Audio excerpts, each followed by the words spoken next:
বাংলাদেশ এখন পুরোপুরি এক অস্থির সময়ের মধ্য দিয়ে যাচ্ছে।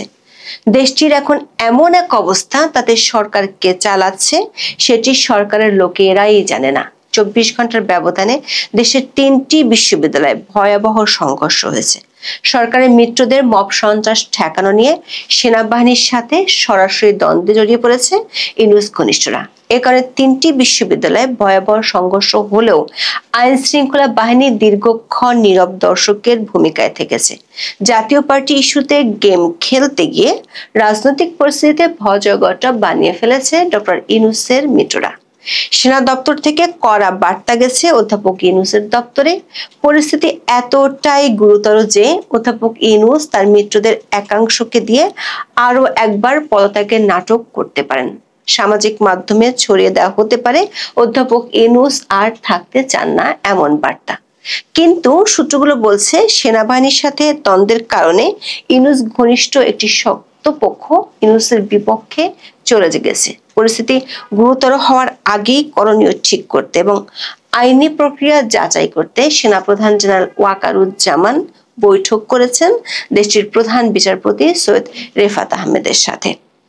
সূত্রগুলো বলছে জাতীয় পার্টি ইস্যুতে আরো বাড়াবাড়ি করতে পারে সরকারি মিত্ররা। অন্যদিকে মব সন্ত্রাসের কারণে দেশের আইন শৃঙ্খলা পরিস্থিতি আরো করুণ হতে পারে, ফলে ঘটে যেতে পারে অপ্রত্যাশিত কিছু, এমন আশঙ্কাও করছেন অনেকেই। বিস্তারিত জানতে চলুন যাওয়া যাক বিশ্লেষণ। অধ্যাপক ইউনূসের খুব ঘনিষ্ঠজন বলে পরিচিত অর্থনীতিবিদ দেবপ্রিয় ভট্টাচার্য গত 23শে জুলাই বলেছিলেন, সরকারের ভেতরে আরো একটা সরকার আছে। তার এই রহস্যময় কথার প্রমাণ দিলেন গত 1 বছরে অনেক বিতর্কের জন্ম দেয়া স্থানীয় সরকার উপদেষ্টা আসিফ মাহমুদ।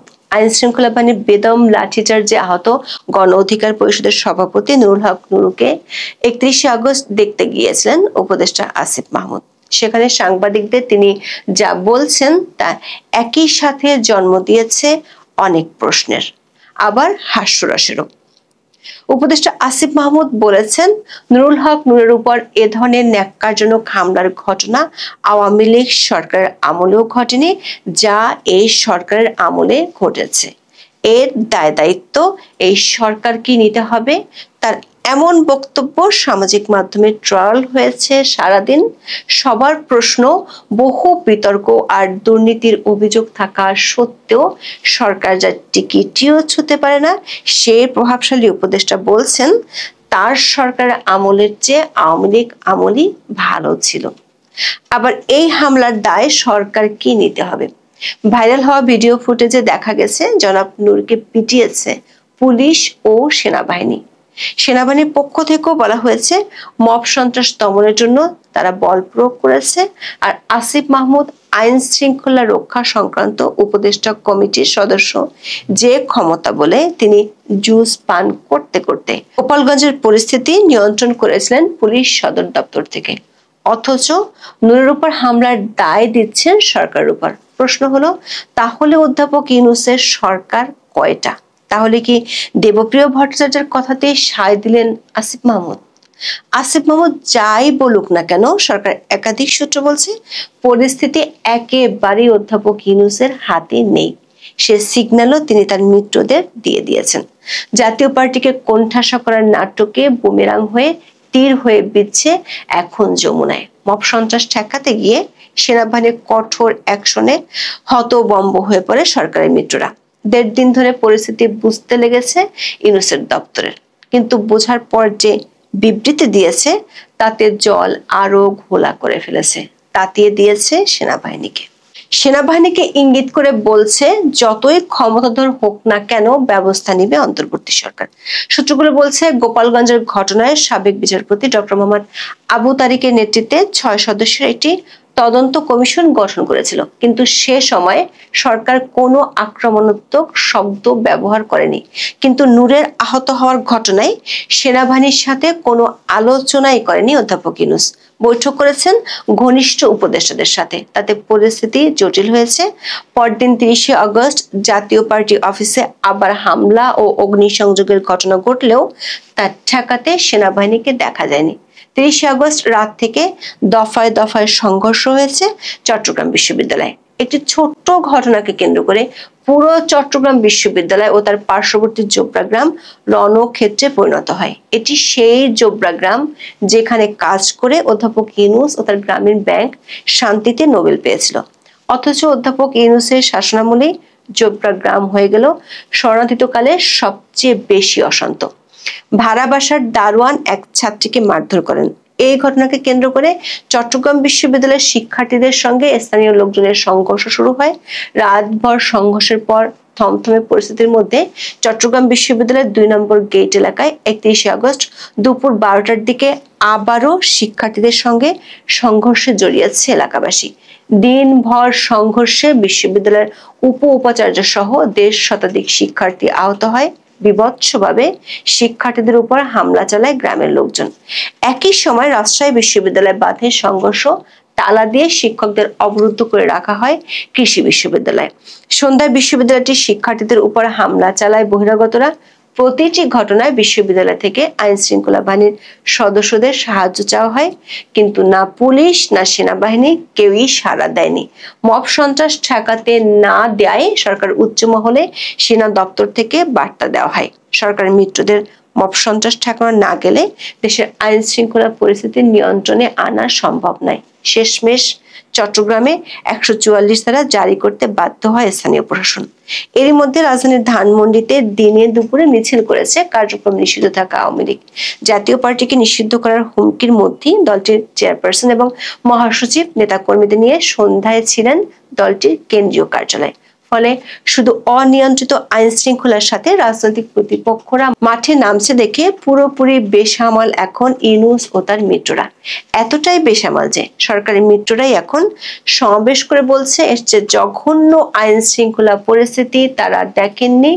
ঠিক উপদেষ্টা আসিফ মাহমুদের মতোই তারা বলছেন আগেই ভালো ছিলাম। সেনাবাহিনীর একটি সূত্র বলছে, জাতীয় পার্টির অফিসে মব সন্ত্রাস ঠেকানোর জন্য সেনাবাহিনী লাঠিচার্জ করার পর ভাইরাল হওয়া অনেকগুলো ভিডিও তারা সংগ্রহ করেছে। এসব ভিডিওতে সেনাবাহিনী ও সেনাপ্রধানকে নিয়ে অকথ্য ভাষা ব্যবহার করা হয়েছে।